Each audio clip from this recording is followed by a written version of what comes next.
Ruth Teague did not look away from the men on the fence when they laughed at the horse she had come to buy.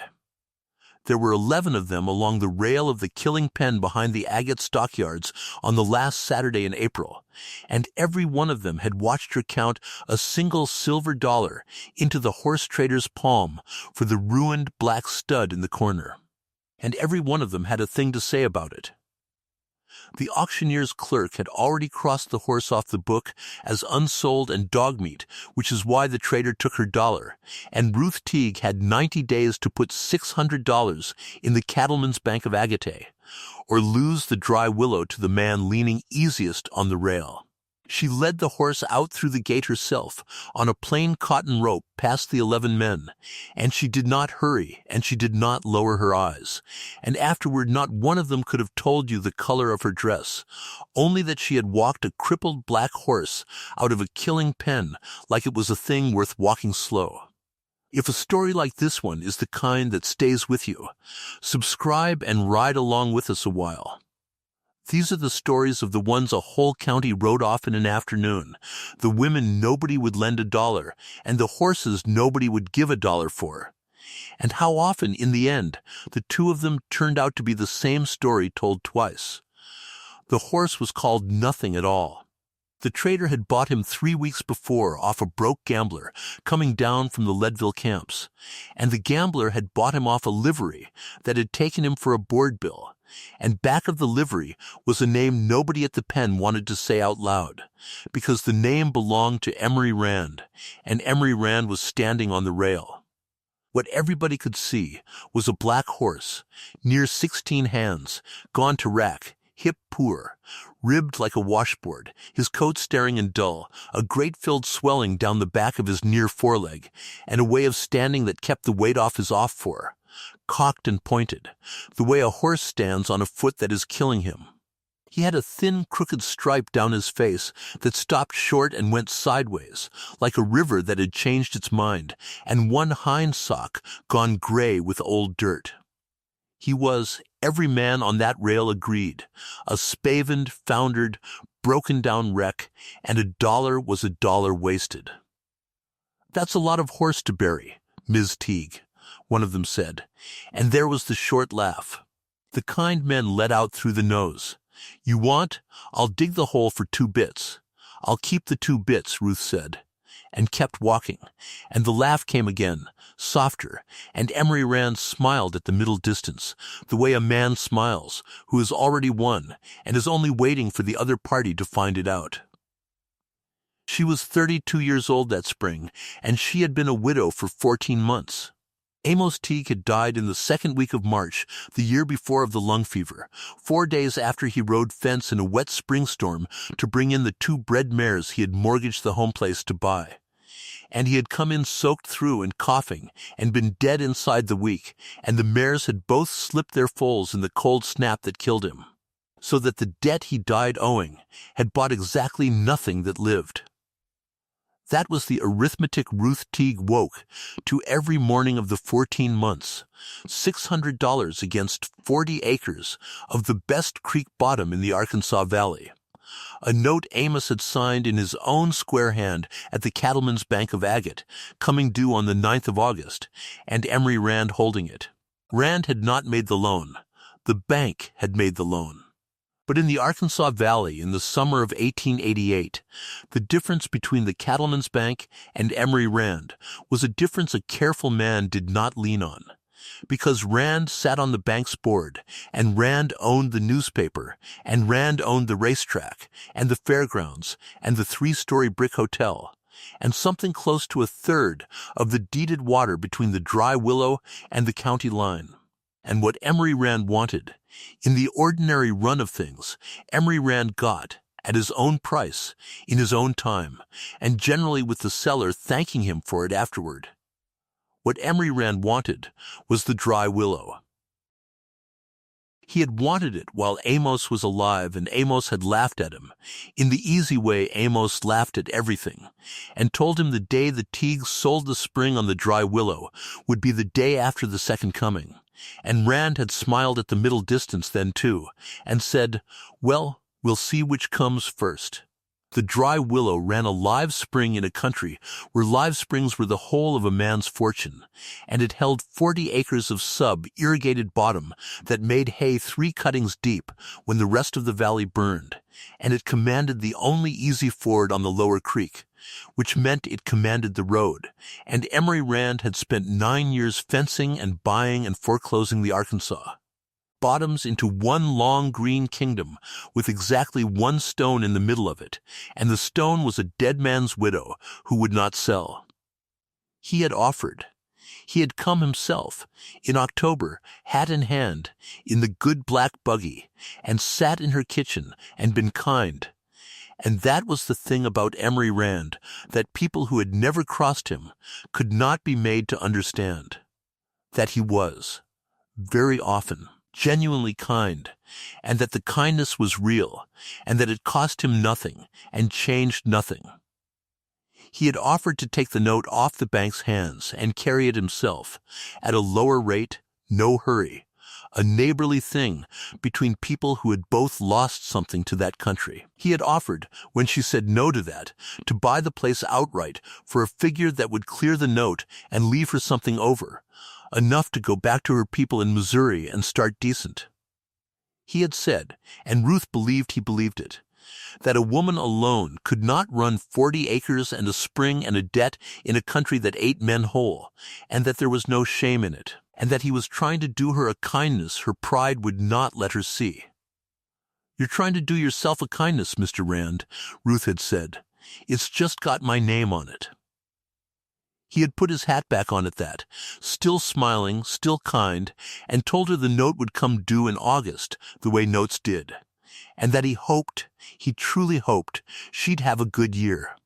And he had driven the good black buggy back down the dry willow road and across her ford, and she had stood in the door and watched him go and understood, the way you understand weather, that the year he hoped she'd have was already being arranged. She had gone to the bank in November and asked to renew the note, and been told, courteously, by a teller who could not meet her eye, that the board would prefer to see the principal reduced, and how much could she put against it, and she had put against it the whole of what she had, which was $31, and the teller had written her a receipt and the board had not renewed the note.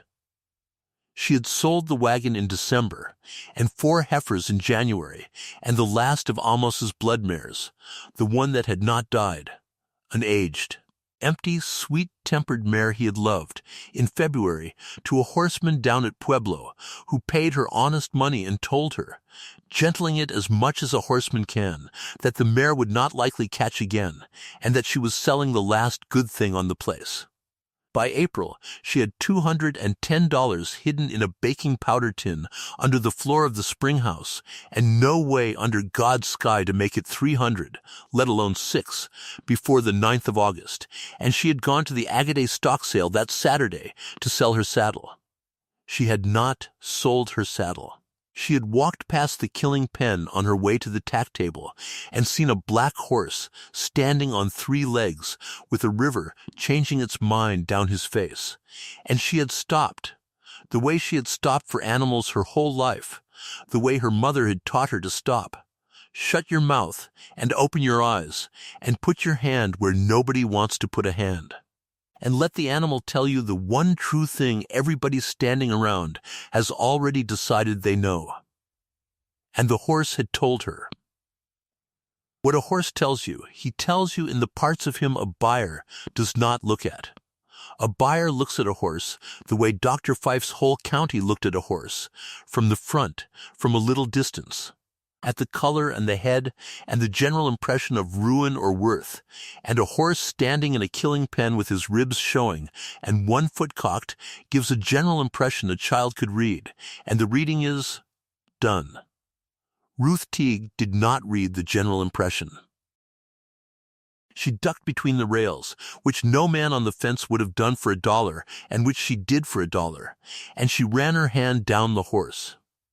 She started at the neck, where the crest was, because the crest tells you what a horse was before he was whatever he is now, and under the staring dull coat and the loose hide of a horse gone thin. The crest of this horse was laid on heavy and hard, a stallion's crest, the neck of a horse that had once carried a great deal of muscle in the right places. She ran the flat of her hand down the shoulder, long and sloped and clean, the shoulder of a horse built to reach and not to plod, and down the forearm, which was flat and wide and corded even-waisted as it was, and she came to the filled leg. The great soft swelling down the back of the near cannon that every man on the rail had called a bowed tendon and a broken-down wreck, and she put 2 fingers into it and pressed, and it pitted. It pitted like bread dough, and it was cool. A bowed tendon is hot, and it is hard, and it is bound into the tendon like a knot in a rope.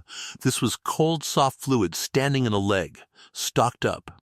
The leg of a horse who had been shut in a small, dirty stall on a hard floor and never moved. And a leg like that comes right the first week a horse has walked and turned out on grass. And Ruth Teague knew that the way she knew her own name. Then she went to the off-fore, the foot he would not stand on, and she picked it up, and the horse let her pick it up, in a killing pen, with strangers on the rail, which told her something too, and she looked at the sole, and she did not need to look long. The foot was a horror of neglect, the wall broken and dished and grown out long, and turned up at the toe like a Turkish slipper, shod once a long time ago with a shoe now sprung and hanging by 2 nails, and pressed up into the white line at the toe. Where the long foot had let it work was a wedge of gravel and packed filth the size of her thumbnail, and around it the sole was hot. Not the whole foot. One place.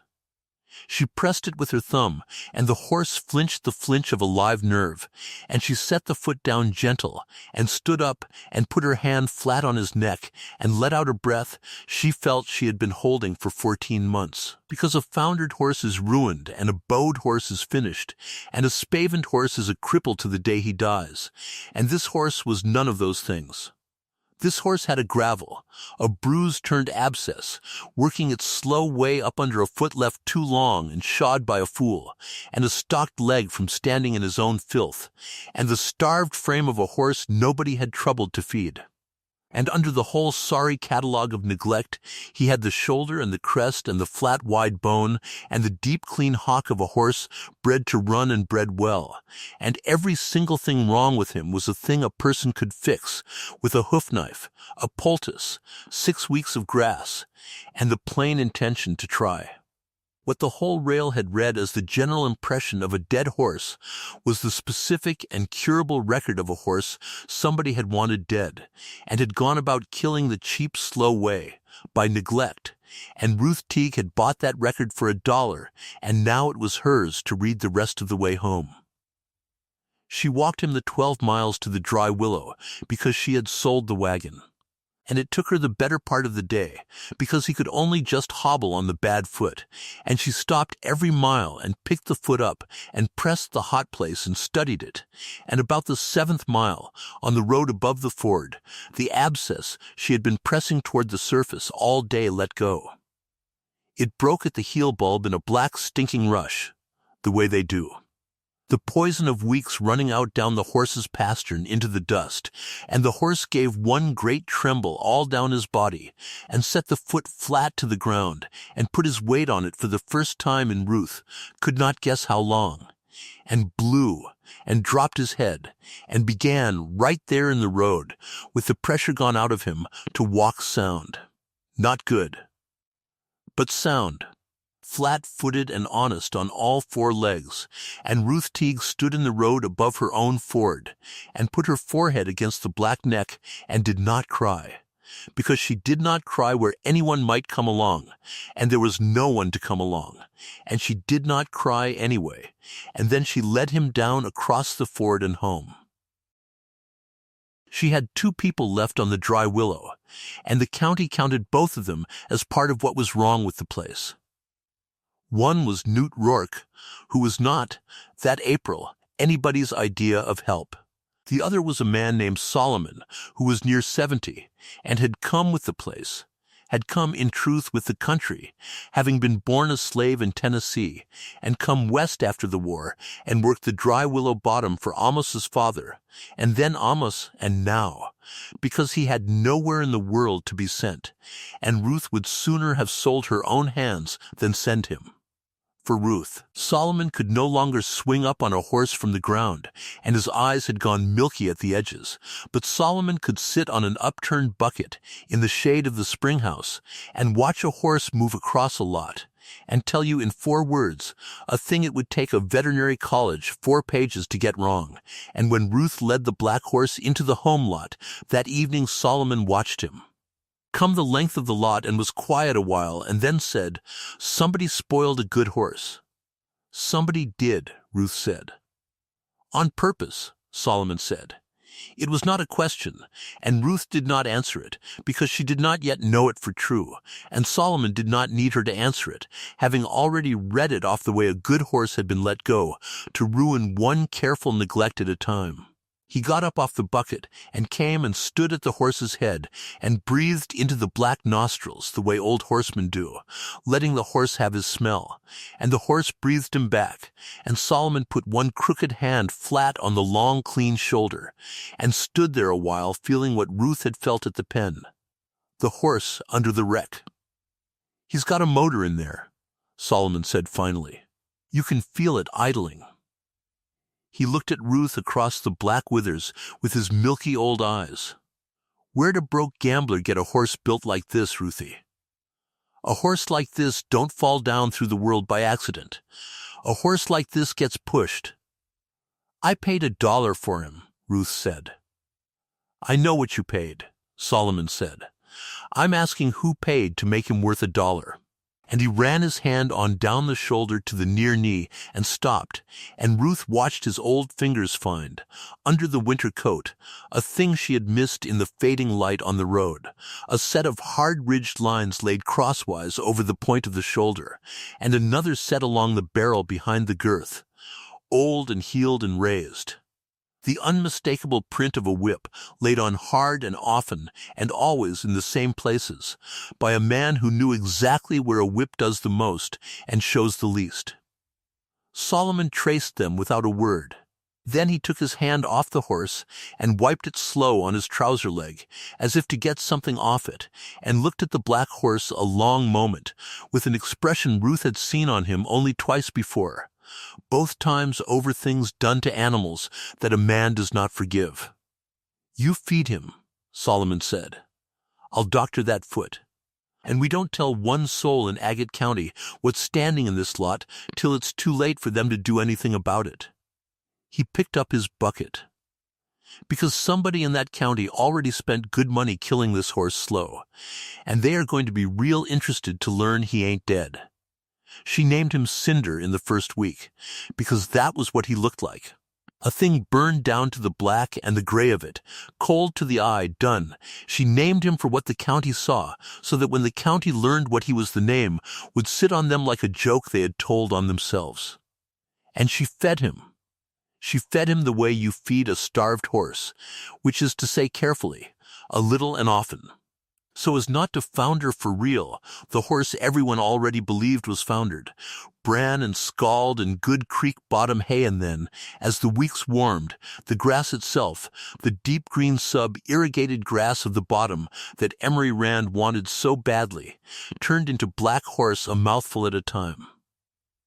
Solomon pared the ruined foot back to honest hoof over 3 weeks, a little each day, and packed it and poulticed it, and finally, when the wall had grown down enough to nail to, shot it himself, cold, out of a keg of old shoes, hammering with a hitch in his stroke, and stopping to rest his hands. And the foot came clean and hard, and the horse stood square on it. And the filled leg went down in the first 10 days on grass, and never came back. By the middle of May there was a horse standing in the dry willow bottom that the 11 men on the killing pen rail would not have known. He had put on flesh over the ribs, and the top line had filled, and the staring coat had shed out to a black that took the light like water, a true black with the thin crooked blaze and the one white sock, and he had begun to play in the mornings.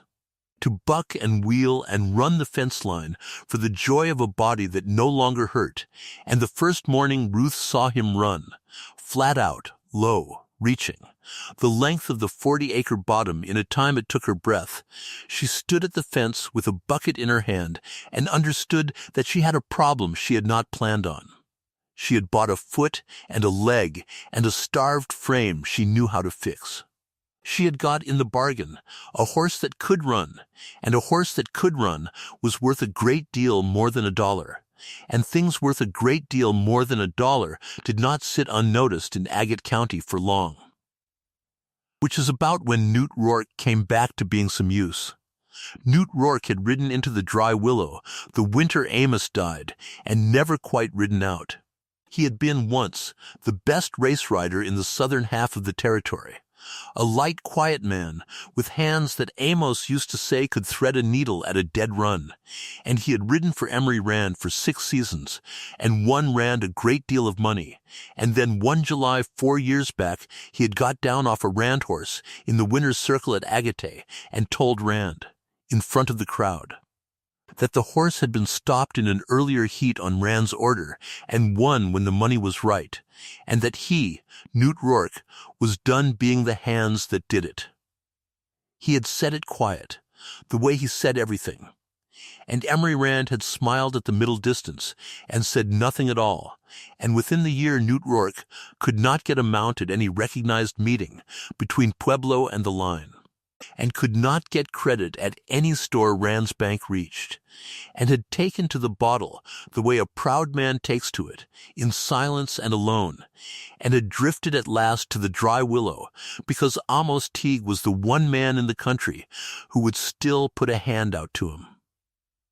Then Amos died, and Newt Rourke had spent the 14 months since being, mostly, a stove-up, half-drunk former jockey asleep in Ruth Teague's hay barn, useless as a boot with no mate, and Ruth had let him stay for the same reason she kept Solomon, which was that the Dry Willow had become, without her ever deciding it, the place where the country's thrown-away things came to not be thrown away. He came out to the fence the morning after she first saw Cinder run, walking with the hitch in his off-hip that the last Rand horse had given him going over the rail, and he stood a while and watched the black horse move around the bottom, and Ruth watched Newt Rourke's face do a thing she had not seen it do in 14 months, which was pay attention. "Trot him for me," Newt said. Away and back. She trotted the horse away and back on the rope, and Newt watched the legs, only the legs, his eyes down at the ground the way Solomon's went to the shoulder, and when she brought the horse up Newt Rourke was quiet for a long time, and then he said, not to Ruth exactly, to the horse, "Well, where in the hell did you come from?" "Killing Penn," Ruth said. "Dollar no," Newt said. "That's where he ended up. That's not where he came from. He came through the fence, the first time Ruth had seen him move quick in over a year, and went over the horse the way she had gone over him at the pen, neck and shoulder and leg and foot, and found the whip scars where Solomon had found them. And his jaw set, and he found the sprung old shoes Solomon had pulled and asked to see it, and turned it over in his hands and looked at the way it had been. Nailed and said one word, which was a name, and the name was not a good one in that country among horsemen, and it was the name of the man who shod Emory Rand's runners. Then Newt Rourke handed the shoe back and stood looking at the black horse a while longer. And something came up in his stove-up, ruined face that Ruth would not have known how to name if she had not felt the identical thing come up in herself at the killing pen, which was the specific, painful hope of a person who has been thrown away, looking at another thrown-away thing and starting, against all his own better sense, to believe. "I want to time him," Newt said. "Proper, on a measured mile. And I want to do it where God nor Emory Rand can see us do it." He looked at her. "You got a measured mile on this place, Ruth Teague?" She had, as it happened. Amos had stepped and staked a straight flat mile down the long axis of the bottom years before, for the pleasure of clocking his own colts, and the stakes were still in the ground, gray and leaning. And the next morning, before light Newt Rourke put Ruth's stock saddle on the black horse, and his own light weight up, and breezed him a quarter to warm, and then turned him and asked him, once for a mile, and Solomon stood at the far stake with Amos's old watch, the one Ruth had not been able to make herself sell, and Ruth stood at the near stake and watched the black horse come down the bottom. In the gray light with Newt Rourke folded down on his neck, and she had seen fast horses run. She was a horseman's wife and a horseman's daughter, and she had never in her life seen anything come at her the way that horse came down the last quarter of Amos's mile, low and flat and dead silent, no thrash to him, no waste. Only the ground going away under him faster than seemed to belong to the daylight. Solomon looked at the watch.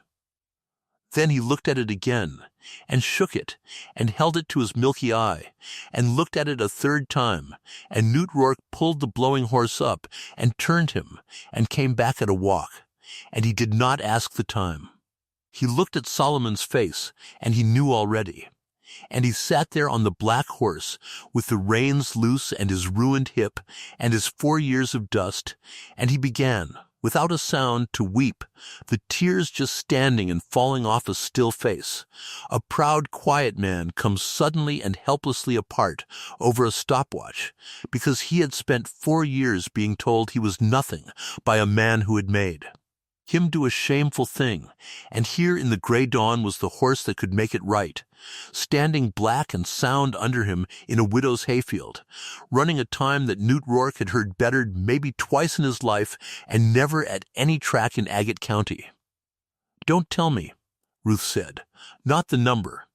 If it's a number that gets us in trouble, I don't want to be able to say it out loud." "It's a number that gets us in trouble," Newt said, and wiped his face once with the flat of his hand, and got down off the horse, careful of the hip, and stood holding the rein and looking at Ruth Teague across the black shoulder in the coming up light. "Ruth, that horse can win the Jubilee. The mile heat feature, the 4th of July, the $600 purse, the exact $600. Near enough to make you believe in something that you owe the bank on the 9th of August. That horse can walk into Emery Rand's own meeting, on Emery Rand's own track, and beat Emery Rand's own horse in front of the whole county, and pay your note with the winnings, and there is not one thing in the rule book Rand can do to stop him from being entered." He paused, and the old caution, the 4 years of it, came back into his face. "There's a great many things not in the rule book he can do. But he can't keep a sound horse and a paid entry off his own track. That much is honest. It may be the last honest thing in the county, but it's honest, and it's ours if we want it." Ruth Teague looked at the black horse, and the black horse looked back at her with the calm dark eye of an animal that has decided, for reasons of his own, to trust exactly one set of hands in the world, and she thought about the baking powder tin with $210 in it, and the 9th of August and Emery Rand smiling at the middle distance, and she thought, last, about Amos, who had told Rand the dry willow would go the day after the second coming, and who had staked a measured mile in his own hayfield for the pleasure of clocking horses he loved, and who would have laughed, that easy laugh, at the whole ridiculous glory of it, a dollar horse out of a killing pen aimed at the richest man's feature race. "Enter him," she said. The Agate Jubilee was Emery Rand's, the way everything in Agate County was Emery Rand's, which is to say he had not invented it, and did not own the paper it was printed on, but had arranged the world so that it happened at his pleasure and to his profit. It had begun years back as a plain 4th of July horse race got up by ranchers with fast horses and money to lose, run on a straight quarter-mile scratched in the flat below town. And Rand had taken it the way he took things, by improving it, by building, at his own expense, a proper oval track with a grandstand and a judge's stand, and a clerk's office and a board fence, on ground he owned, and endowing it with purses that drew blood horses down from Denver and up from Santa Fe, until the Agate meeting was the biggest thing between Pueblo and the mountains, and the whole county planned its July around it, and every dollar of purse that Rand's own horses did not carry off went one way and another back through Rand's hotel and Rand's saloon and Rand's book, so that a man could say, and men did, that Emory Rand had made Agate County a gift of a horse race, and charged it quietly and forever for the wrapping. The feature of the meeting was the Jubilee purse, $600, mile heats, best 2 of 3, run the afternoon of the 4th, and it had been won 4 years running by Emory Rand's horse Regent, an imported gray. A tall, dappled iron gray horse of unquestioned blood and real class, a horse good enough that his winning was not even a scandal, only a certainty, the way summer was a certainty, and men bet on the margin and the manner, and not the fact. Regent would win the Jubilee. Regent won the Jubilee. That a person might enter a horse in the Jubilee against Regent, for reasons other than the honor of losing to him, was not a thing that had lately occurred to anyone in Agate County, and when Ruth Teague walked into the clerk's office at the fairgrounds on the first Monday in June, in her clean blue dress, and laid down the entry fee, and named her horse for the Jubilee purse, the clerk laughed before he understood she was serious, and then, understanding it, was embarrassed for her, which was worse. The clerk was a soft, careful man named Pinckney, who was the secretary of the association and the clerk of the scales, and, not by coincidence, a teller's brother and a debtor of the bank, and altogether a creature of Rand's in the small, oiled way that half the paid men of the county were creatures of Rand's, and Pinckney turned the entry over in his soft hands, and said, "The Jubilee, Mrs. Teague, the feature. You're certain you don't mean the consolation, or there's a slow horse race, a saddler's race, on the 3rd, a nice race for a ranch horse, the Jubilee," Ruth said. "Mile heats. The one Regent runs in." "By what horse?" Pinckney said, "Pen up," and Ruth gave him the name, and Pinckney wrote it, Cinder, Book H, by, and stopped, because she could not tell him the breeding, because she did not know it, and a horse of no known breeding in the feature was a joke, and Pinckney wrote in the breeding line, in his careful clerk's hand, the single word unknown, and it was that word, Ruth thought later, unknown, sitting there in the book among the Regents, and the imported this and the Kentucky, that told the whole county everything it thought it needed to know. And the county laughed for a week. It laughed in the Agate Weekly, which was Rand's, in a small item at the bottom of the meeting notice that named the Jubilee entries, and then observed, in the heavy joking style of a country paper sure of its audience, that the field this year would be graced by a mystery colt of the unknown breed, hailing from the celebrated Dry Willow racing stable, and that lovers of the sport were advised to get their wagers down early on the Widow's Wonder before the price grew prohibitive. Ha ha. It laughed at the feed store and the depot, and along the rails of every corral in the county, where the story got better with telling until Ruth Teague had entered a spavined killing pen reject against Regent out of pure grief-crazed foolishness, and was going to get herself and possibly her jockey killed, and it laughed, Ruth had no doubt, in the good rooms of Emory Rand's brick hotel. Easily. Over good whiskey, at no one's expense and everyone's. Rand himself did not laugh, or not where she saw it. Rand did a thing that was worse than laughing, and much more like him. He was gracious. He drove out to the Dry Willow the second week of June in the good black buggy, alone, and did not get down, only sat in the buggy at her gate with the reins loose and his hat tipped back, and looked at the black horse standing in the bottom, and Ruth saw him see it, saw the exact half-second in which Emory Rand's grocer's eye traveled over the black horse and did the arithmetic and arrived. before he had willed it, at a total that was not $1. She saw him see the shoulder and the crest, and the way the horse stood square and easy on 4 good legs, and she saw the smile hold on his face without changing, while behind it something sat up and took notice.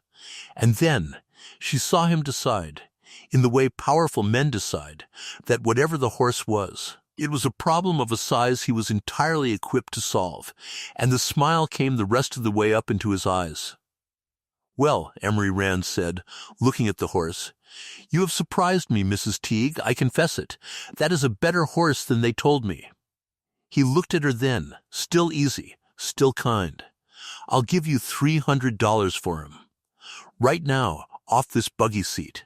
Cash to the bank, against your note this afternoon, and you keep the animal's winnings out of the slow horse race besides, if you'll run him where he belongs. $300. For a $1 horse. There is not a horseman in this county would tell you that's anything but the luckiest day of your year."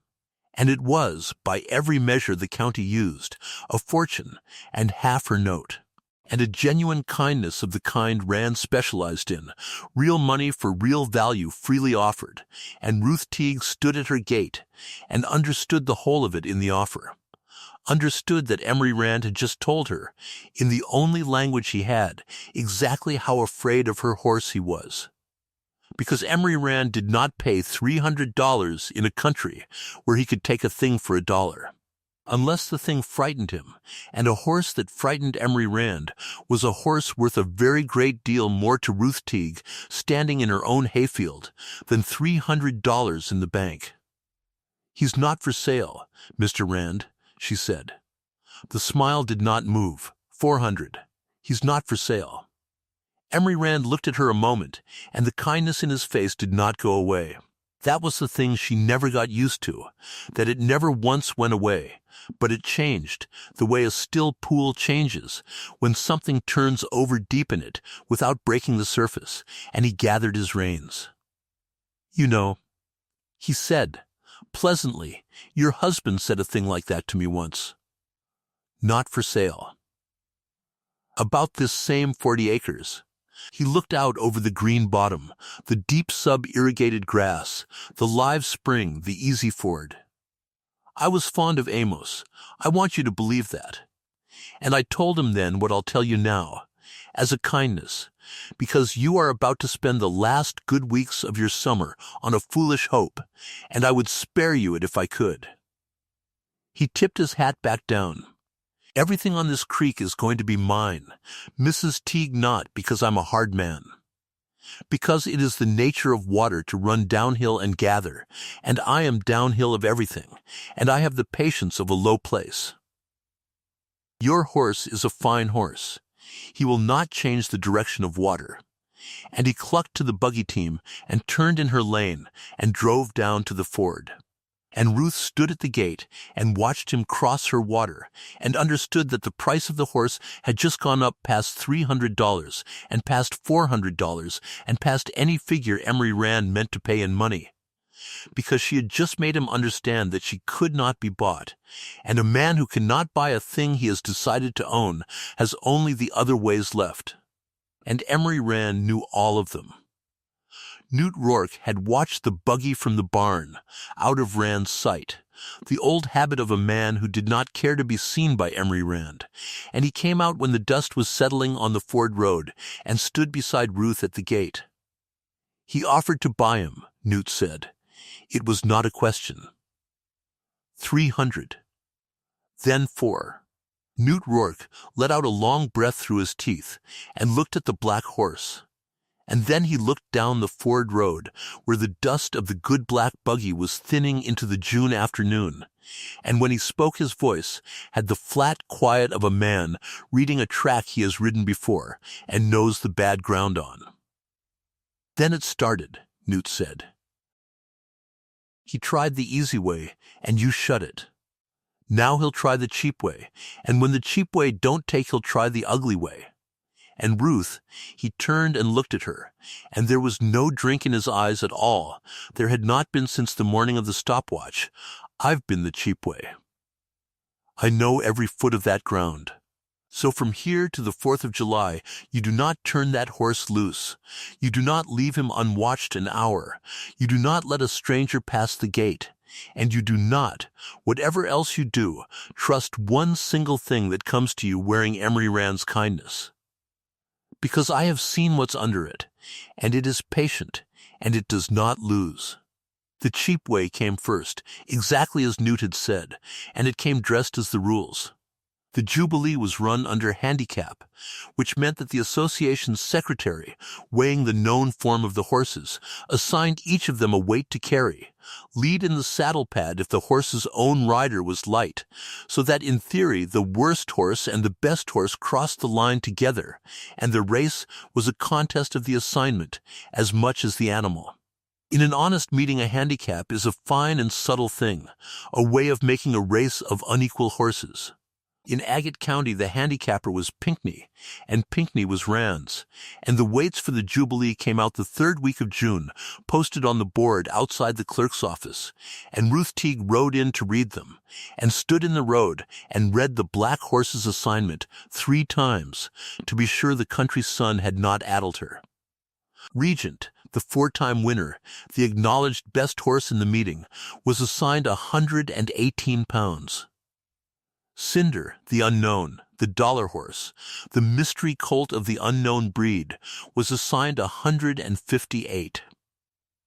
40 pounds. 40 pounds of lead, more than the best horse in the county, piled onto the back of a horse Pinckney's own paper had spent a week calling a spavin joke, which was, when you turned it over, a confession printed on a board fence in the middle of town. Because you do not wait a joke out of a race. You let a joke run and laugh when it finishes distanced. You wait a horse you are afraid of. Pinckney had looked at whatever report had come to him about a black horse running silent down a hayfield mile, and he had done the only thing the rule book let him do about it, which was try to bury the horse under lead before the horse ever reached the track, and in doing it he had told every horseman in the county who could read a weight sheet that the Dry Willow Dollar Horse was the most dangerous animal entered in the Agate Jubilee. 40 pounds, Newt Rourke said, when she told him, and he laughed, a short, surprised bark of a laugh with no bottom to it. 40 pounds. Well, he's showed his hand, hasn't he? He's scared enough to cheat in public, in ink, where it can be read. Newt rubbed his jaw. 158. Ruth, there is not a horse alive gives the best horse in the county 40 pounds over a mile and beats him. Not one. Man o' the mountains couldn't. Then we protest the weight, Ruth said. To who? Newt said, gently, because she knew the answer as well as he did. To the association, whose secretary said it, whose president is Emery Rand. We can protest it, and they'll hear it, and they'll be sorry, and they'll leave it, and it'll cost us the entry fee to be told no polite. He shook his head. No, we don't protest the weight. We carry the weight. You just said no horse alive. I said no horse beats the best horse in the county, giving him 40 pounds over a mile, Newt said. I did not say what I think of the notion that Regent is the best horse in the county. And he looked at her with the old sharp race rider's look, the one that had come back to his ruined face, and stayed. They set that weight off a hayfield mile they only half believe. They don't know what I know. They think they're weighting a good horse down to Regent's level. They are not. They are weighting a great horse down to a good horse's level, and a great horse carrying a great weight against a good horse carrying a fair one is a closer thing than they think, and a different thing than they think, and there is a way to ride it. It is the hardest ride there is. But there is a way, and I have got 3 weeks to teach it to a horse that has never seen a crowd or a rail or another horse run at him in anger, and I had better quit talking and go do it. So the cheap way, the weight, did what the cheap way is meant to do, which is not to stop you but to cost you. And it cost them their margin and their comfort, and turned a horse they had thought would win easy into a horse that would have to be ridden to the last honest inch of himself, and it changed the shape of every morning on the dry willow, from then to the fourth.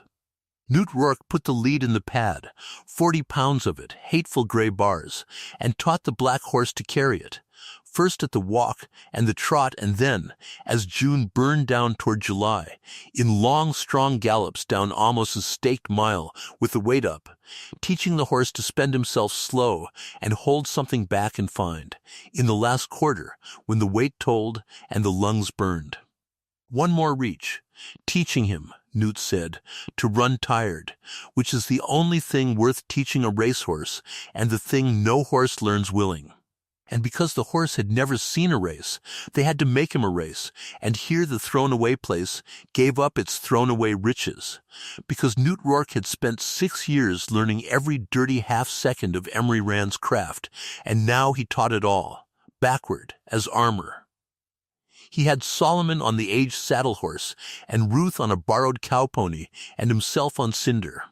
And he ran them at the black horse, crowded him on the rail, bumped him, cut across his nose, came up on his blind side with a flapping slicker, hollered and swung ropes, did to the black horse in the safety of the home bottom every low thing a bought rider might do to him, in the crowded roar of a real heat, until the black horse learned to be bumped and not break.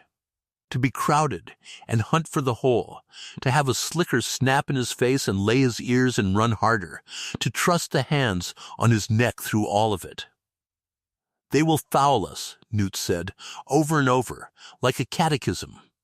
Somewhere in that race a Rand horse will come over on us, or a Rand boy will take a hold of our bridle, or throw a whip across our nose.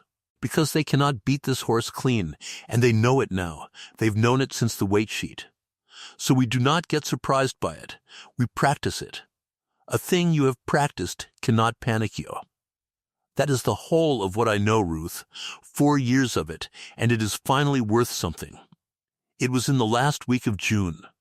With the horse hardening and the ride coming together, and the whole place bent single-minded toward the fourth, that Emery Rand tried the cheap way one more time, on the one part of the operation he thought he could still buy, which was Newt Rourke. A man rode out from town on a Thursday evening, a smooth man in town clothes named Alt, who was Rand's stable agent and did Rand's quiet business. And he did not come to the house. He waited down by the barn until he caught Newt alone, and he was gone again before Ruth knew he had come. And Newt did not tell her that night. He told her the next morning, because he had decided something in the night, and he was a man who, when he had decided a thing, said it plain. Rand sent Alt out to me last evening, Newt said. They were at the fence in the early light, watching the black horse cool out, offered me $500 to leave the country before the 4th. Cash, said a rider of mine, he said my history, would be doing a foolish widow a kindness to take himself out of a hopeless business, and that Mr. Rand bore me no grudge and would like to see me set up decent somewhere else, Montana, Oregon. Anywhere that wasn't here. Newt watched the horse. $500, Ruth. I have not had 500 cents together in 4 years.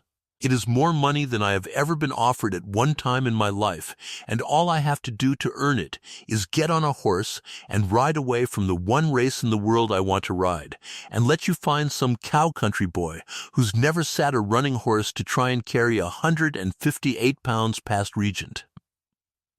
Ruth Teague looked at the man beside her, the ruined hip, the 4 dry years. The $500, and she made herself say it, because it was his to choose, and choosing it in the dark alone was worse than choosing it beside her. Take it, Newt, she said, if you want it. I mean that. It's more than the note. It's a life. I won't hold it against you 1 minute, and I'll not have you throwing away a life for my hay bottom. I know you won't hold it against me, Newt said. That's why I can tell you no. He turned from the fence. I told Alt to give Mr. Rand my compliments and inform him that I had already been paid for this ride 4 years ago in the winner's circle at Agate, and that I was finally going to collect it. He almost smiled. Rand can buy the weight, and he can buy the paper, and he can buy Pinckney and the bank and the whole soft middle of this county.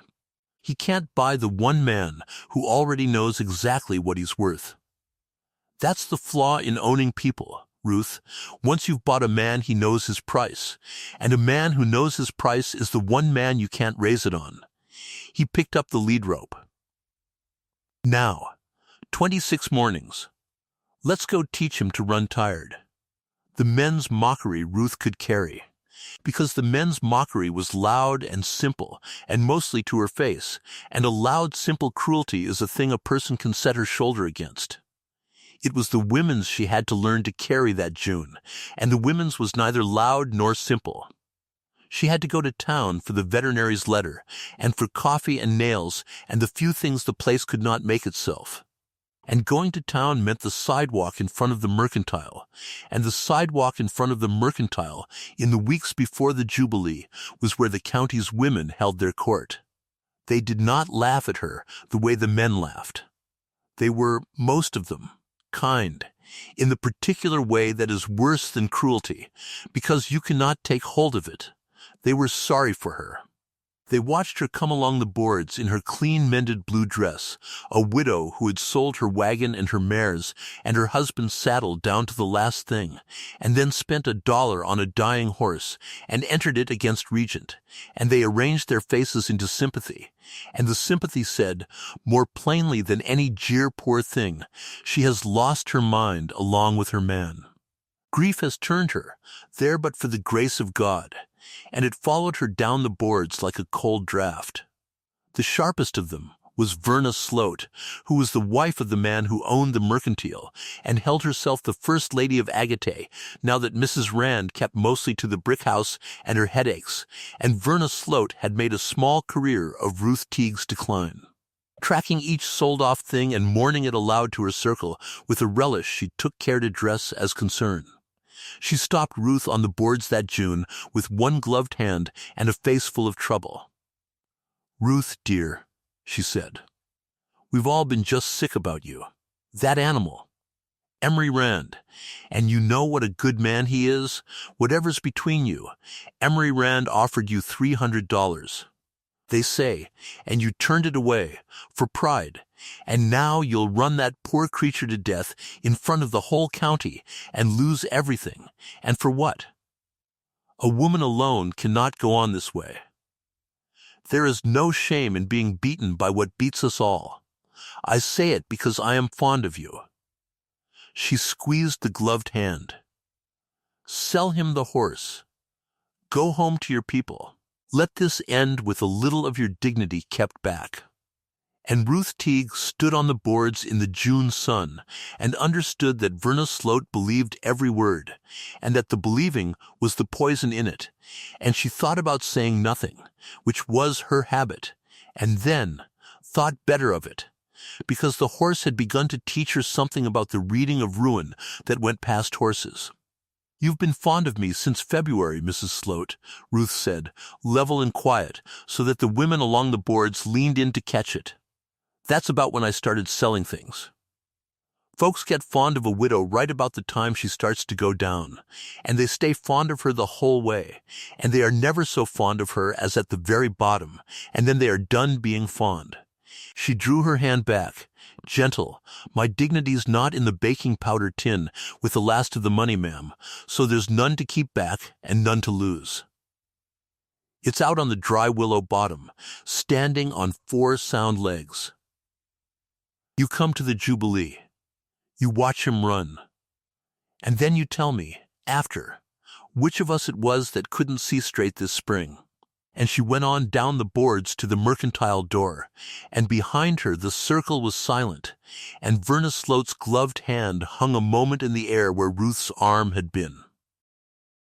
It got back to the dry willow, the way everything did, and Newt Rourke heard it from Solomon, and came and found Ruth in the barn that evening, and did not tease her, only said, in the flat voice, "They'll remember you said that.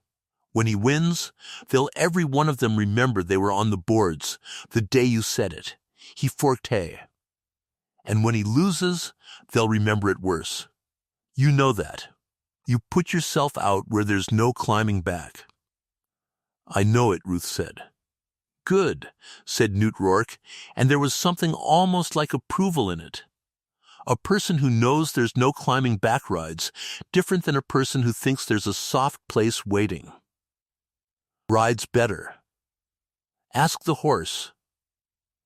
And he went back to the hay, and Ruth stood in the barn door in the dusk and watched the black horse graze the bottom Emery Rand wanted, and did not that evening feel sorry for herself, because she had finally understood that being pitied and being beaten were two different countries, and that she did not, whatever else was true, live in either one yet.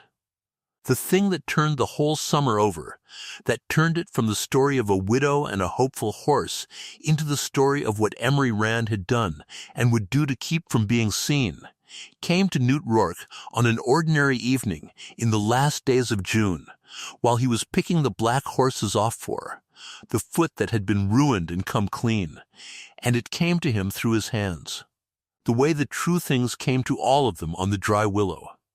He had the foot up and was cleaning the frog when he went still. Then he set the foot down and stood up and walked around to the horse's head and took the black face in both his hands and turned it to the last of the light and looked at the blaze, the thin crooked stripe that ran down and stopped and went sideways. The river that had changed its mind, and Ruth, coming from the spring house, saw Newt Rourke's face in the dusk and stopped where she stood, because a man does not wear that face over a horse he is meeting for the first time. "I have seen this horse run," Newt said. He did not take his hands off the black face. "I have seen this exact horse run, Ruth. I rode against him.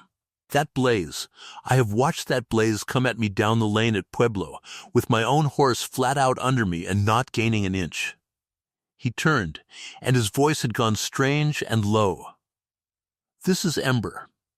This is Del Ferro's Ember, out of the Huerfano, the black 3-year-old that beat Regent a clean length in a match at the Pueblo Fair in the fall of '85. I was on Regent. I was on the horse this horse beat. There were 2,000 people there, and Emery Rand's face when Ember went by us.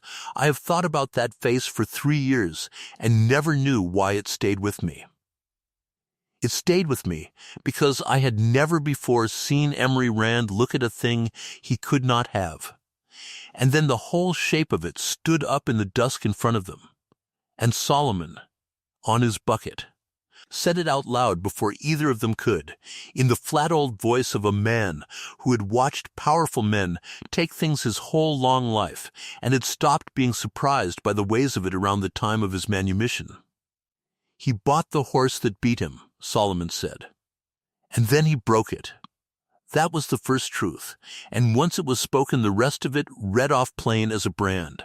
Emery Rand had not been able to bear a horse that beat Regent, and Emery Rand could not be beaten, so Emery Rand had done the only thing left to a man who cannot lose and cannot own the thing that beat him.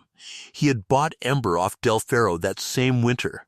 For stud, for good money, everyone had thought it a fine thing, and then the horse had simply never run again.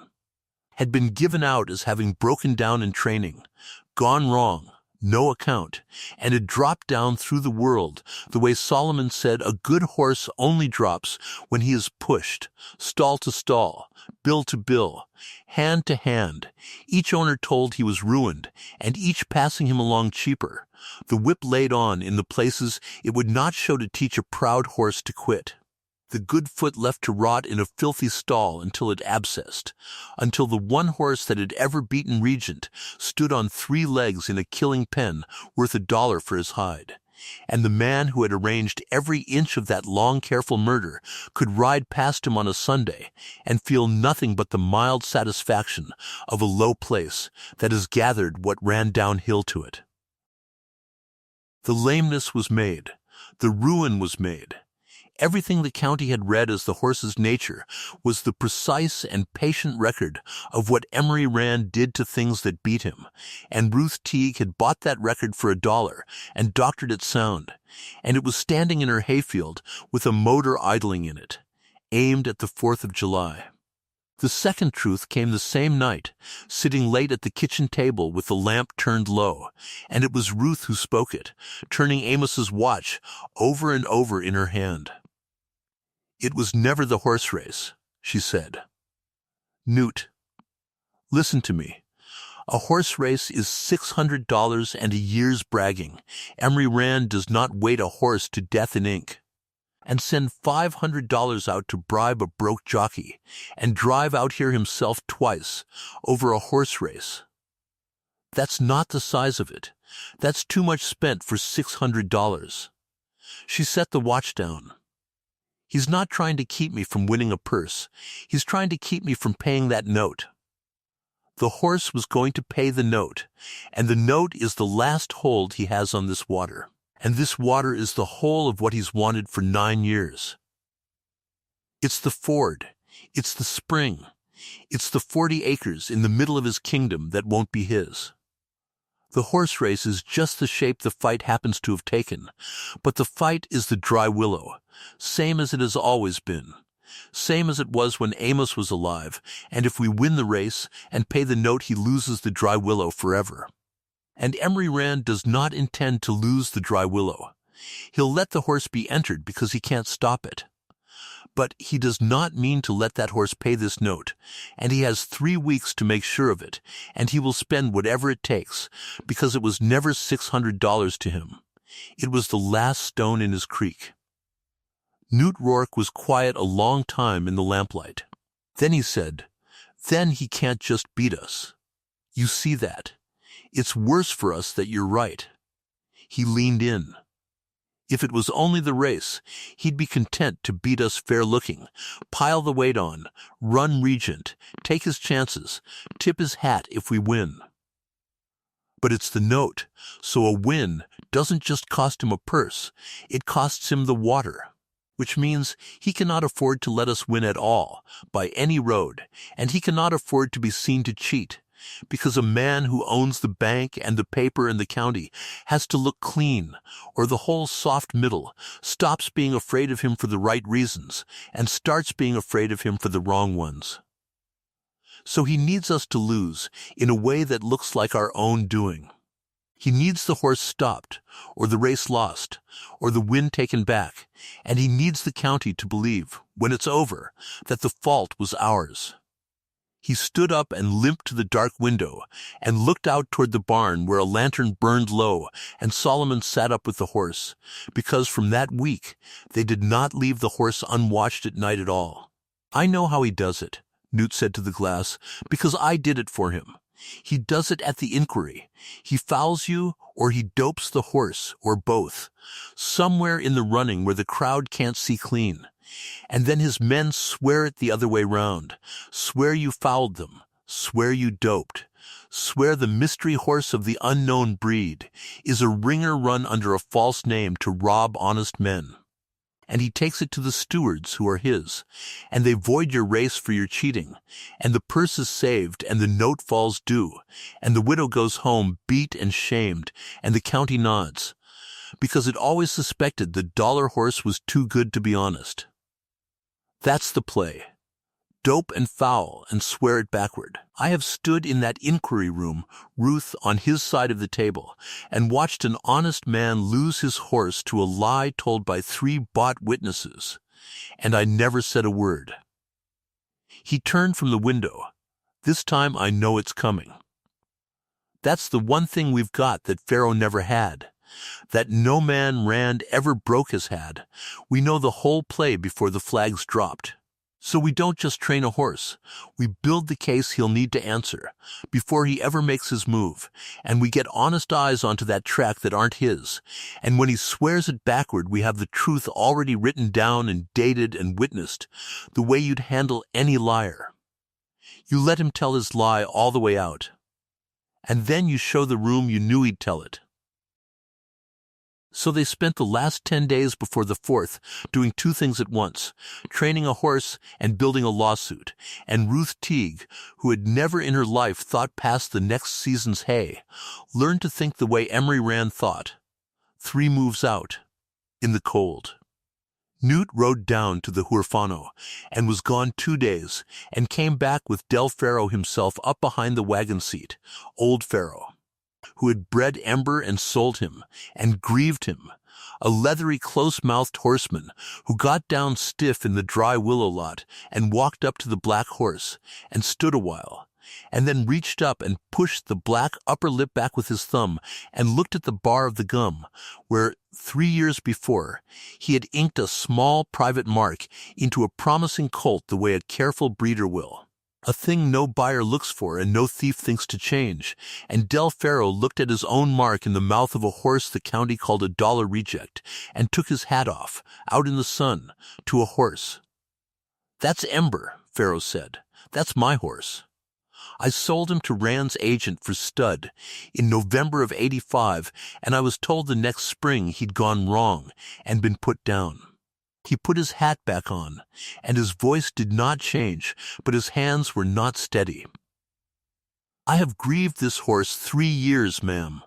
I would be obliged to stand up in any room in this county and say what he is, and who bought him, and what they told me they done with him." And he could say more than that, it turned out, because Del Ferro was the kind of old man who kept things. And he had kept the printed card from the Pueblo Fair of 1885, the program with the result inked beside it in his own hand: Ember, Ferro, first, Regent, Rand, second, by a length, and he had kept the bill of sale, Rand's agent's signature on it, sold for stud.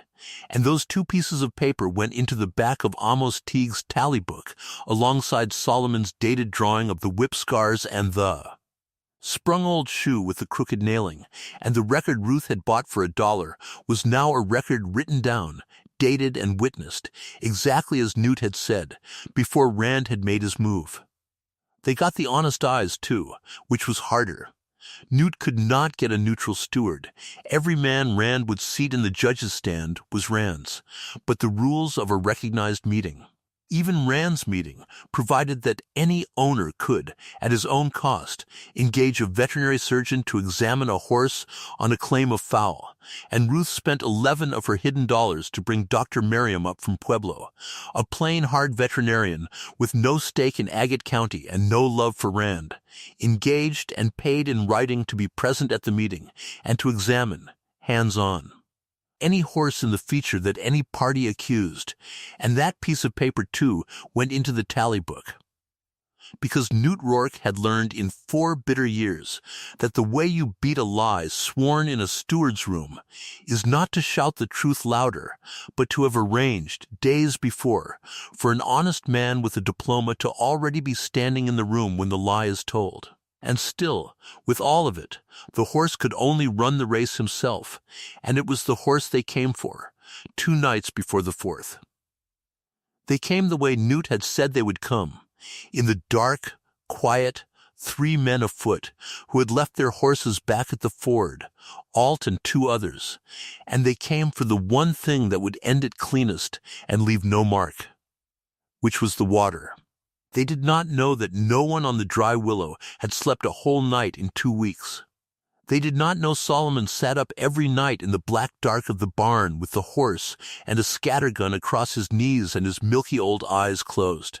Because Solomon did not watch a barn with his eyes, he had never watched anything with his eyes.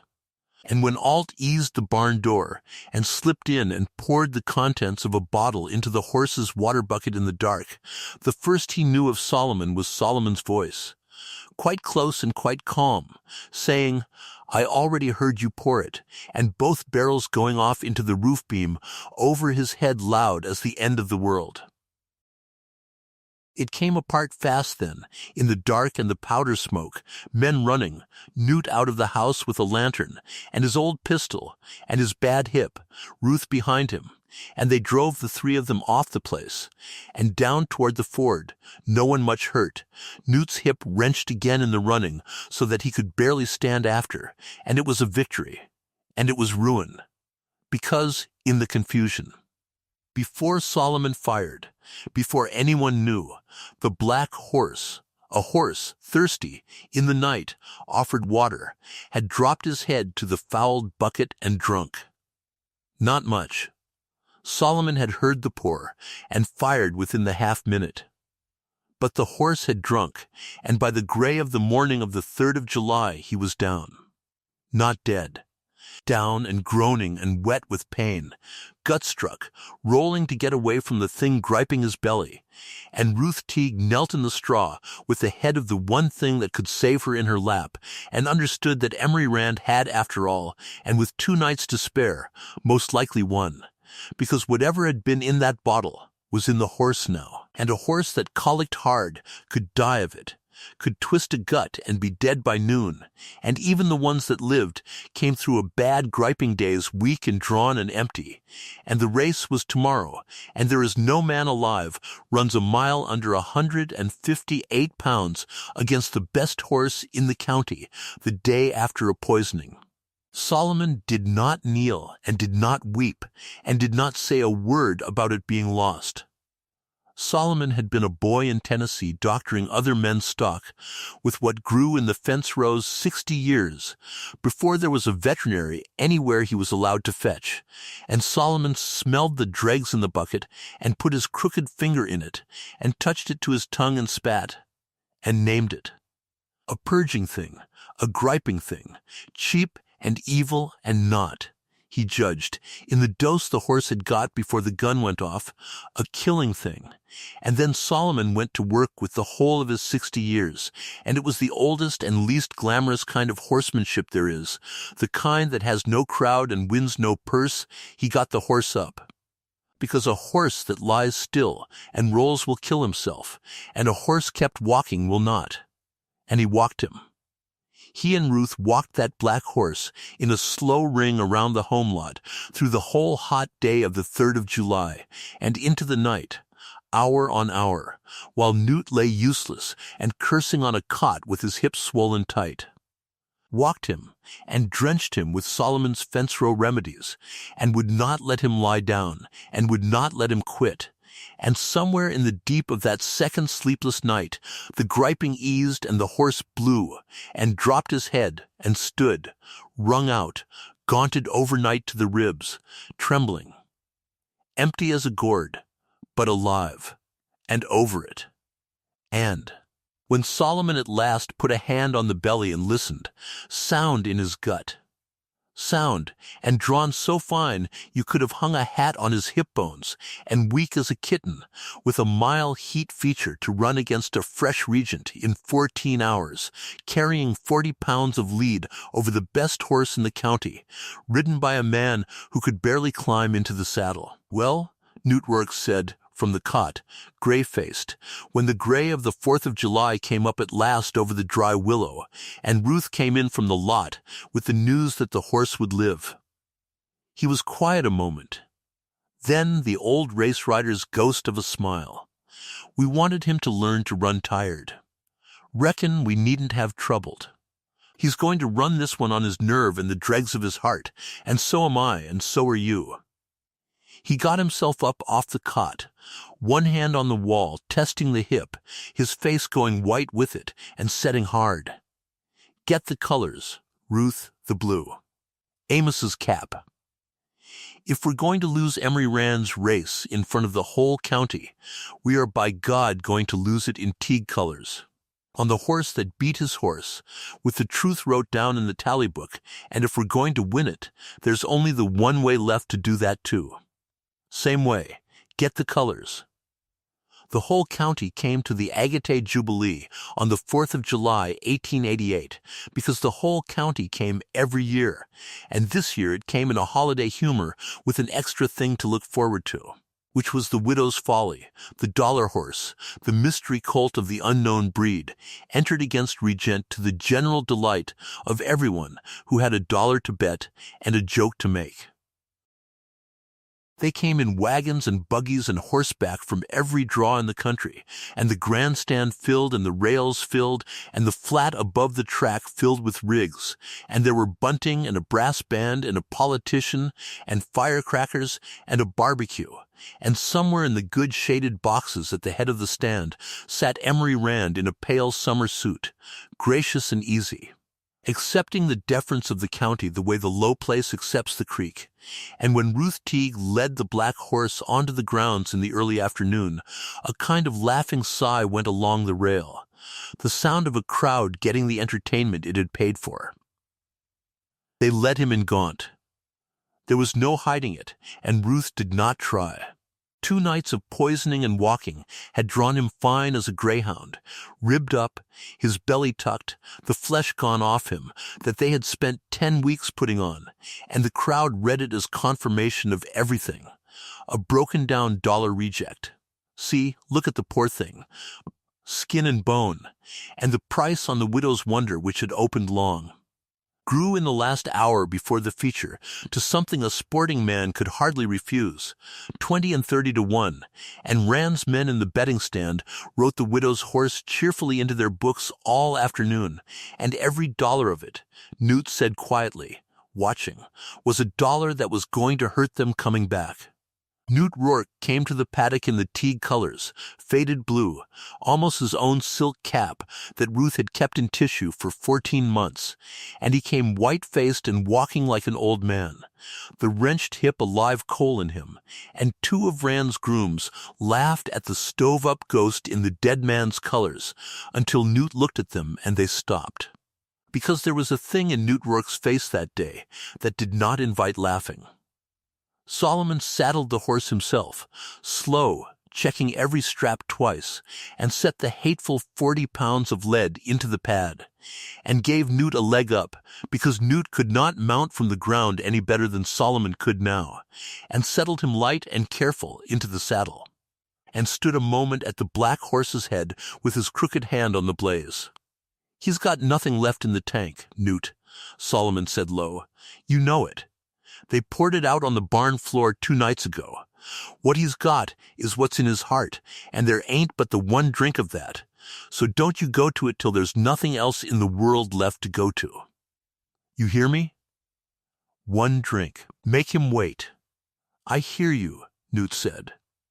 They went to the post for the first heat 11 horses, Regent gleaming iron gray and enormous and fit on the rail, Rand's rider Sligo up in Rand's scarlet, and the black horse drawn wide and gaunt on the outside, with the ghost in blue folded down on him. And the drum tapped and the flag fell and the agate jubilee was run, and the first heat was a horror. The black horse had nothing, exactly as Solomon had said, and Newt had known he would have nothing, and had made his plan around it, which was to steal the first heat if the horse felt like a miracle, and, if he did not, to throw it, to let it go, to save the horse, to run him just fast enough not to be disgraced, and no faster, and keep the 1 drink of his heart corked for when it could win something. It was the coldest kind of race riding, and the hardest, to sit still on a beaten horse and lose on purpose in front of a laughing crowd, and Newt Rourke did it, because he had ridden 4 years for Emery Rand, and knew to the ounce how to lose a heat and make it look like trying. And Regent won the first heat of the Jubilee handily, and Sligo stood in his stirrups at the wire and the crowd roared, and the widow's wonder came trailing home 7th, blowing, beaten, done, to a long jeer of pure holiday cruelty, and Emery Rand in his shaded box permitted himself to smile at the middle distance. 1 heat to Regent. Best 2 of 3. The black horse had to win the next 2, or the Jubilee, and the Note and the Dry Willow were Emery Rand's, and the black horse could barely blow, and in the paddock between heats, Ruth Teague sponged the gaunt, trembling neck, and thought her heart would come out of her, and Solomon walked the horse and murmured to him, and got a swallow of water and a fistful of something down him. and Newt sat on an upturned bucket, with his eyes shut and his hips screaming, and his mind out on the track, riding the second heat in his head. And when the bell called them back, he opened his eyes and looked at Ruth, and said the only strategy left to a poisoned horse and a broken rider, giving £40 to the best horse in the county. He can't run 'em off their feet, and he can't carry that weight the whole way, Newt said, so I don't ask him to. I sit last. I sit dead last, and I let Regent make the running, and I save every ounce, and I don't move till the head of the stretch, and then I ask him the one time, for the one drink, and we find out in the last quarter mile of this heat whether Del Ferro bred a horse with more heart than Emery Rand bred cruelty.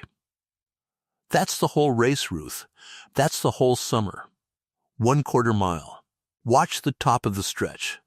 The second heat they went again, and Newt Rourke rode it exactly as he had said, and it was to the crowd a dull heat for 3/4 of a mile, Regent bowling along in front easy in the scarlet, the field strung behind, the beaten Dollar Horse trailing last and wide and apparently done, no interest in it, men turning to their barbecue.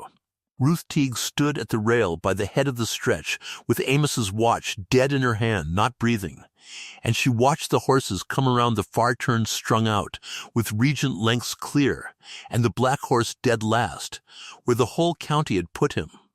And she thought, this is it. This is where he has nothing.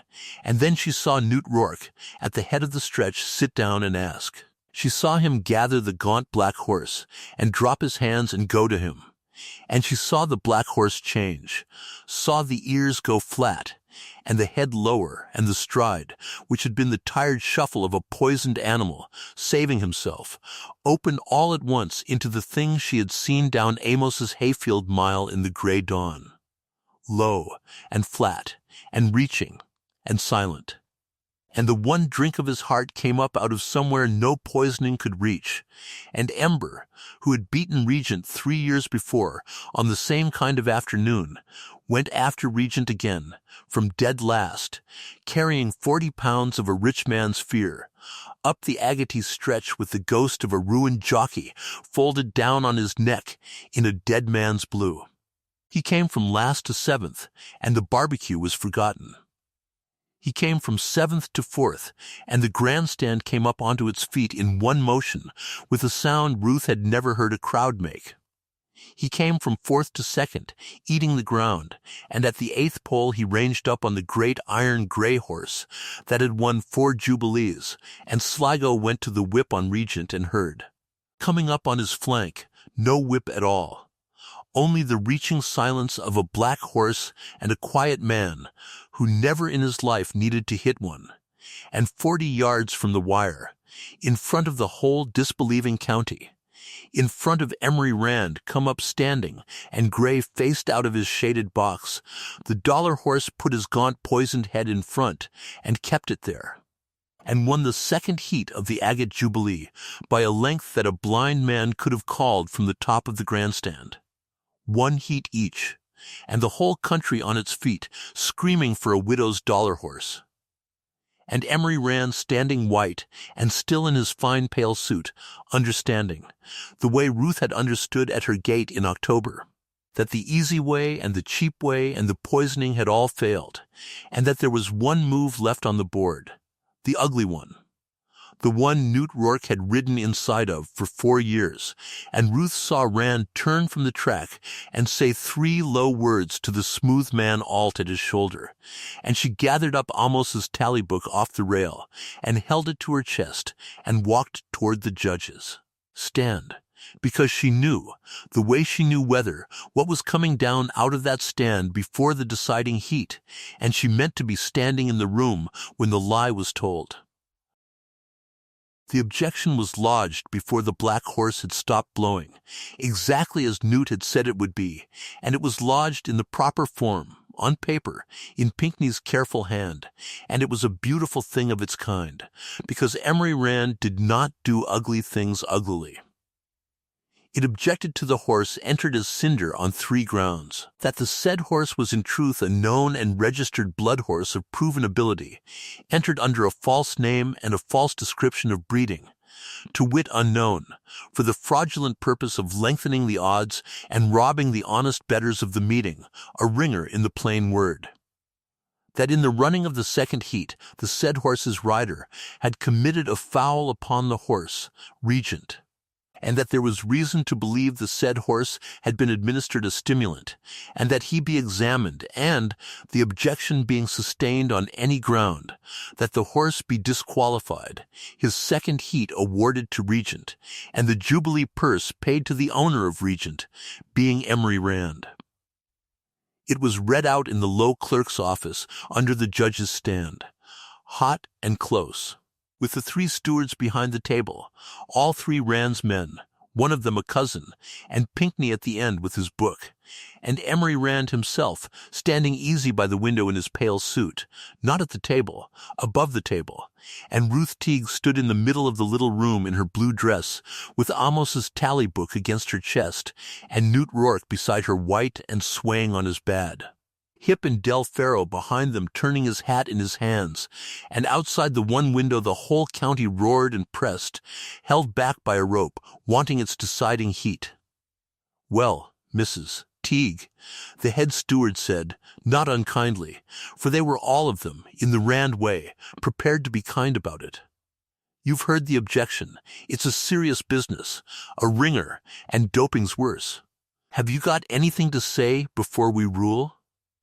And Ruth Teague, who 2 months before had never spoken up in a room of men in her life, did the thing Newt had taught her, which was the hardest thing, which was to let the lie stand up all the way to its full height before she touched it.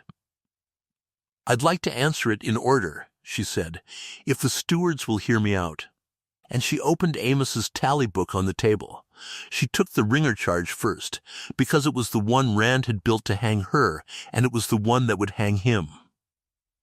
"You say my horse is a known blood horse, entered under a false name and a false breeding," she said. "You're half right, and it's the wrong half. His breeding's not unknown. It was unknown to me, when I entered him for $1 out of your killing pen, so Mr. Pinckney wrote down the true word, which was unknown, and there's no fraud in a true word." She turned the horse's true history face up on the table, the printed Pueblo card, the inked result. "But he has a name, and a breeding, and they're known now. This is Ember, bred by this man behind me, Del Ferro, on the Huerfano. And on this card, at the Pueblo Fair in the fall of '85, this horse, Ember Farrow-up, beat a horse called Regent, owned by Emery Rand, by one clean length, in front of 2,000 people. The little room had gone very quiet. And here, the bill of sale, is where Mr. Rand's own agent bought Ember off Del Ferro that same November, for stud. And here, Ferro's handshaking now, is Mr. Ferro, who'll swear he was told the next spring the horse had gone wrong and been destroyed, and who put his own private mark in that horse's mouth 3 years ago, and who looked in that horse's mouth in my lot last week and found his mark. So there is a horse in this business that was taken off the books under a false story and hid from the county under a false ruin. But it isn't my horse that was hid, gentlemen. It's your horse. You're not looking at a ringer somebody snuck into the Jubilee. You're looking at the horse that beat Regent, that Emery Rand bought, so nobody would ever see it beat Regent again, standing in your paddock about to do it twice." She looked up from the book, at Rand by the window, not at the stewards. "You didn't object to a ringer, Mr. Rand. You objected to a resurrection." Emery Rand's face by the window did not change. It never changed. That was the horror of him. But the three men behind the table had gone still in a new way, the way men go still when the ground they are standing on is discovered to belong to somebody else, because they were Rand's men, but they were not fools. And every one of them had just seen the printed proof that the objection they had been about to sustain was signed in effect by the very fraud it complained of. She gave them the foul next, and it was quick, because it was true, and truth is quick. Newt Rourke had ridden clean. It was Sligo who had come over on them at the far turn and taken a grab at the black bridle, a thing 40 men on the outside rail had seen plain, and a thing the horse had ridden through only because a stove-up jockey had spent 3 weeks in a hayfield teaching him to be fouled and not break. 2 ranchers from the far side of the county, men who owed Rand nothing because they banked in Pueblo, stood up in the doorway and said so, unasked, and one of them added, into the hot silence, that he had put $2 on the widow's horse at 30-1, and did not intend to be robbed of it by the men who'd tried to foul him out of it. And there was a low sound from the crowd at the window that the stewards heard and understood. And she gave them the doping last, and here she did not argue at all. Here she simply turned to the plain hard man who had come in quiet at the back of the room, Dr. Merriam of Pueblo. Engaged, and paid in writing 11 days before, to be exactly where he was now standing. "Mr. Rand's objection asked that my horse be examined for a stimulant," Ruth said. "I ask the same. I ask more. I engaged this veterinary surgeon, in writing, near 2 weeks ago, before this meeting, before any heat was run. You'll find the paper here, for the single purpose of examining, hands-on, any horse in this feature that any man accused. Mr. Rand has accused mine. Let the doctor examine mine." And then she looked at Rand again. "Since we're all so anxious this afternoon about what's been put into a horse, let him examine Regent." Dr. Merriam examined the black horse in the paddock in front of the stewards and the rope-held crowd, hands-on, the way Solomon had taught the whole county could not be bothered to do, and found him clean of any stimulant, and found besides, and said so, plainly, professionally for the record, that the horse showed every sign of having been recently and severely purged, gaunted and drawn by a griping poison within the last 2 or 3 days, a horse that had run 2 hard heats sick and half-starved. And then Dr. Merriam examined Regent, and the paddock held its breath.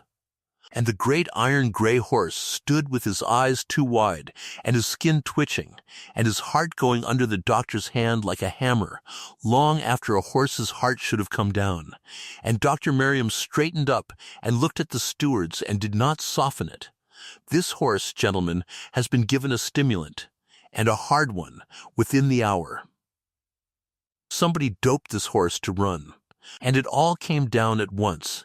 Then, the whole patient, 9 years of it, in the space of a minute in a hot little room, because Solomon had come up to the paddock, leaning on Ruth's cow pony, and Solomon looked at the smooth man Alt standing at Rand's shoulder and said, in his flat old carrying voice, to the whole room, "That's the man poured poison in my horse's water 2 nights ago. I heard him pour it, and I have got the bucket and the bottle dregs in my wagon, and I will know his voice in the dark till the day I die." 2 nights before the widow's horse comes to the post gaunted with a purge, and the day of the race the favorite is found full of a stimulant, and the objection that was meant to bury all of it was signed by the man who owned the buried horse. There was no ruling the 3 stewards could make that afternoon that did not, whichever way they jumped, brand Emery Rand in front of 200 witnesses, and a Pueblo veterinarian, and a breeder with papers, and men who are owned learn fast, when the ground shifts, exactly whose weight they are no longer willing to carry. The head steward looked a long moment at Rand by the window, one long look, and something passed out of it, some old deference, and then he looked down at the paper and overruled the objection on all 3 grounds, ordered the second heat to stand, and called the horses out for the deciding heat of the agate jubilee. Emery Rand walked out of the little room without a word, and did not go back to his shaded box. He stood at the rail with the common county, alone, and watched them run it. There was not much left of either horse for the deciding heat, and there did not need to be. Regent came out of the doping rung, and wild-eyed and wrong. A great horse used cruelly by his own owner, and running now on a false fire that guttered inside the first quarter.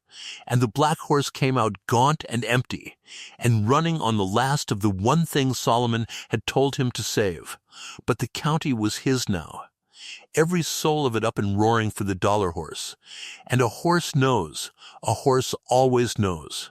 And Ember had beaten this horse once when they were both sound and young, and he beat him again now when they were both broken.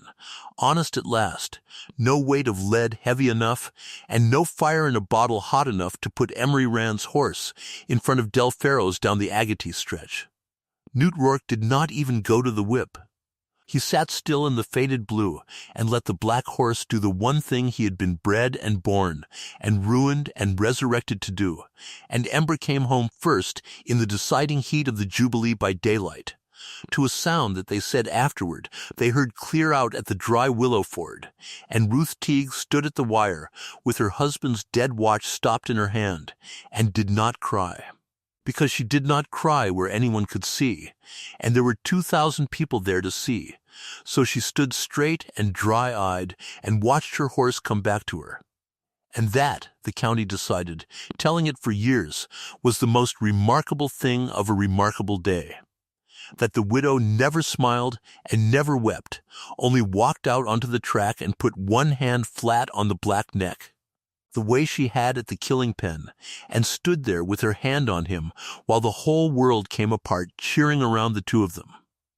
They paid her the $600 in the clerk's office an hour later, counted out by Pinckney's soft, unsteady hands, and she carried it to the Cattlemen's Bank of Agate the next morning, the 5th of July, 35 days before the note was due, and laid it on the counter, and the note that Amos had signed in his square hand was marked paid and handed across to her, and Emery Rand, who sat on the board, was not at the bank that morning, and was not, it turned out, at very many places in Agate County for very much longer. A thing like that does not end the way a story ends, all at once, with the villain struck down at the wire. It ended the way things end in real country, slowly, in the way people looked at each other afterward, and the slowness was its own kind of justice, and a longer-lasting one than any gavel. Emery Rand was not arrested. There was no law in Agate County in the summer of 1888 that reached a man like Rand for the things he had done, for buying a horse and letting it be ruined, for a weight sheet, for a bribe declined, for what a smooth man named Alt had poured in the dark and then denied, and then, when Solomon produced the bucket, simply left the county rather than answer. Rand was too big and too careful and too downhill of everything for the law. But Rand had needed, above all the things he owned, to be believed clean, because his whole kingdom was built not on fences, but on the county's belief that crossing him was hopeless, and siding with him was safe. And on the afternoon of the 4th of July, 200 people had watched that belief taken apart in a hot little room by a widow with a dead man's account book. And belief, once it goes, does not come back for the asking. The Agate Weekly, which was Rand's, printed nothing about the inquiry, and the silence of it was louder in the county than any headline, because everyone had been there. Men who had owed Rand deference for 9 years found they could meet his eye now, and a man Emery Rand cannot make afraid is a man Emery Rand cannot use, and one by one, over that summer and the next, the county discovered it was full of such men. He sold the racetrack the following year. He was gone from the bank board by the year after.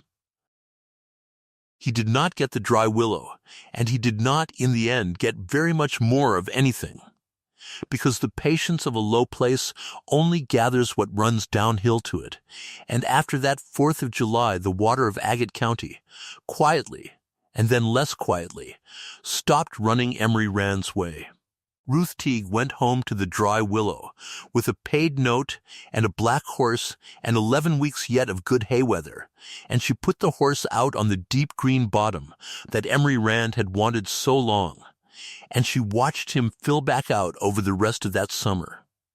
The gaunt, poisoned lines going off him, the flesh and the shine coming back, until by the first frost there stood in her bottom the horse the killing pen rail would truly never have known, a great sound black stallion in his prime, 16 hands of Del Ferro's best blood, sound in every leg, the one horse that had ever beaten Regent, and had done it twice. She did not race him again.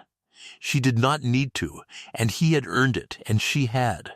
She found no taste for the world of the track, having seen the underside of it. She stood him at stud instead, on the dry willow, and here was the sweetest turn of the whole business, the one Amos would have laughed longest at.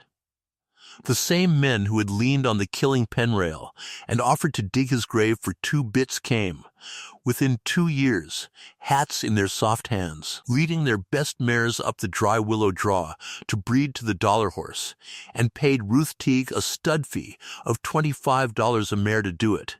And every single one of them, before he led his mare away, had to stand in the Teague barn and look up at the thing Ruth had nailed over the stallion's stall door. It was a silver dollar. The silver dollar. She was almost sure it was the very one, though a dollar is a dollar.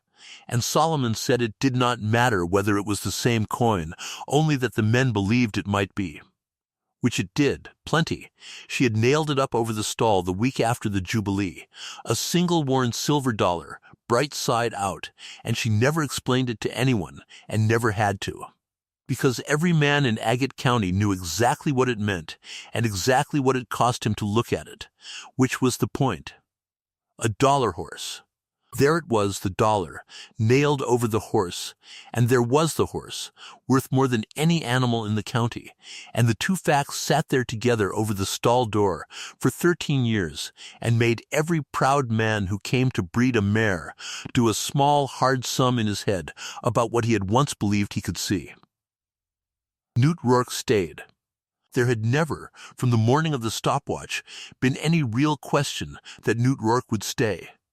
But it was not spoken of for a long time, because they were both of them people the world had thrown away, and thrown away people are careful and slow, and do not reach for a thing until they are sure it will not be taken back the moment they touch it. He hung Amos's faded blue colors on a peg in the tack room and did not wear them again, because they were Amos's, and Amos was owed that, and he was there in the mornings and there in the evenings, gentling the young stock, teaching Ruth what he knew, which turned out to be a very great deal, and the hip healed as much as it ever would, and left him with a hitch he carried the rest of his life. A stove-up ex-jockey with an ugly walk and the best hands in the southern half of the territory, and the county, which had once laughed at the drunk asleep in the widow's barn, learned to send its worst spoiled horses to Newt Rourke and pay him honest money to fix them.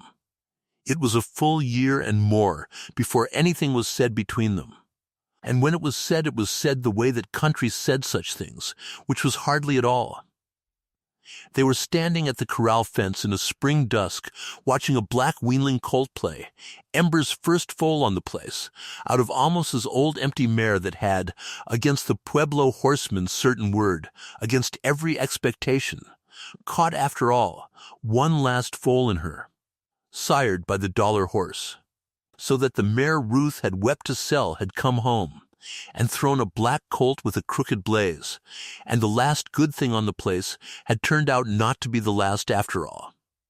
They watched the colt buck and wheel in the dusk, and Newt Rourke said, not looking at her, in the flat, quiet voice he said everything in, "I don't guess I'll be leaving, Ruth, if it's all the same to you." And Ruth Teague, who did not cry where anyone could see, and did not mostly say the soft things either, watched the black colt run the fence line in the last of the light, and said, "It's not all the same to me, Newt, that's why you can stay." And that was the whole of it, and it was enough, and it was more than either of them had thought the world still had set aside for the likes of them. And they stood at the fence in the dark, not touching, two people the county had written off, and behind them in the barn a silver dollar caught the last light over a stall where the horse the county had written off stood dozing, and if you had asked any one of the three of them, the woman, the man, the horse, which of them had saved which, not one of them could have told you, and not one of them would have thought the question worth answering.